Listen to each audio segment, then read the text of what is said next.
What's up? Welcome, guys. Brenton Elliott here, the 14th episode of C Money Weekly Motivation, which is, of course, a segment specifically designed for aspiring entrepreneurs and anyone looking to get more of the current life.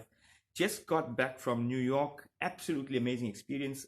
My first time traveling abroad, and opened up my mind to the possibilities that are available out there in the world. I enjoyed every single moment of it.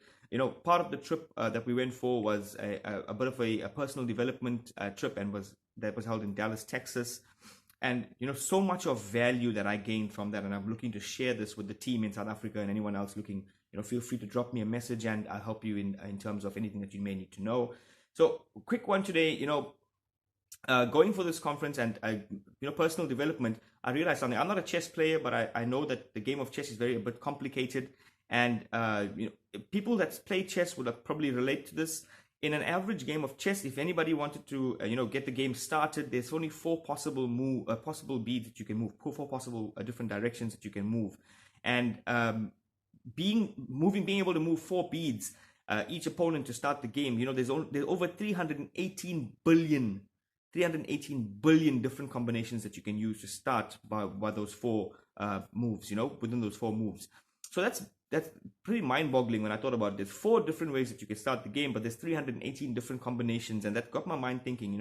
Everybody wants to get into business. You want to be successful. What happens is you start something and you keep doing the same thing over and over, which is fine, but you don't have the next 5 or 10 moves planned. The chess player is thinking of the next 5 or 10 moves in advance of how to win the game. And if there's 318 billion different combinations to win a game of chess, there's got to be a lot more to win in a game of business. So I wanted to leave you guys with a bit of homework, if you call it. What's your next 5 moves or 10 moves in business? Do you even have 5 or 10 moves in business? What's your next 15 moves? And something that actually helped me to do that was obviously doing a bit of self-analysis. So some questions for you guys that you can take home, and you can actually do some homework on it. Personal questions. You don't have to share it with anybody else. This is a part of your personal development or self-evaluation. Number 1 being, what are your top 3 mistakes you've made in the last 24 months? Number 1, what are the top 3 mistakes you made in the last 24 months? Number 2, have they repeated themselves? Have those mistakes repeated themselves? Number 3, if so, why did they repeat themselves? Number 4, what recent victories or milestones have you achieved in the last 12 months? Number 5, what are your top 3 strengths? What are your top 3 strengths? What do you think is most? That doesn't have to be about business. It can be personal. It can be family. What are your top 3 strengths? And number 6, what are your top 3 weaknesses? I promise you guys, this is something that helped me identify some areas in my life where I needed improvement as well.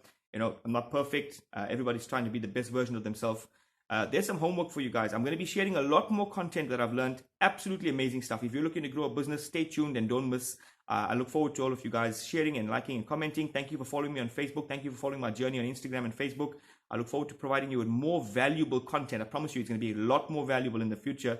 I've got a lot more knowledge to share with you guys, and I look forward to sharing this with you. If you're looking to get into business and if you're looking to get started and growing your income, let's talk, guys. Cheers.